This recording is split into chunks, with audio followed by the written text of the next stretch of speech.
नमस्कार मित्रांनो, लग्नानंतर होईलच प्रेम या मालिकेच्या येणाऱ्या पुढील भागात आपल्याला खूप मोठा ट्विस्ट पाहायला मिळतो.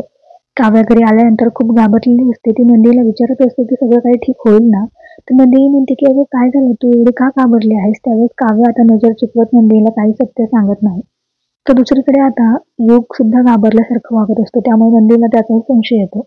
नंदिनी आता युगंधरला विचारण्याचा प्रयत्न करते की तू कुठल्या अडचणीत आहेस का? त्यावेळेस युगंधर फोन येतो. पण तो समोरून एक माणूस फोनवर धमकी देऊ लागतो. तर नंदिनी तो फोन पिकअप केलेला असतो आणि ती युगंधरला जाब विचारते. त्यावेळेस युग हा म्हणतो की मी खूप मोठ्या प्रॉब्लेममध्ये अडकलोय. म्हणूनच मी असं अचानकपणे हॉस्टेलमधून घरी परत आलोय. मला असं वाटतंय की या सगळ्यामध्ये माझी फक्त तूच मदत करू शकते. तर नंदिनी म्हणते की तू काय झालं मला सांगशील का? मी जीवांनाही सांगते, आम्ही दोघे मिळून तुझी मदत करू. तर युग म्हणतो की नको, दादाला काही सांगू नको, हे फक्त तुझ्यात आणि माझ्यात राहावे.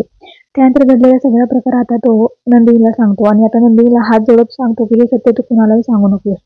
तर काय असेल सत्य, काय असेल सगळं, काय सगळं सगळं सगळं पाहणं रंजक आहे. पण तुम्ही मालिका पाहताय का? मालिका तुम्हाला आवडते का? ते कमेंटमध्ये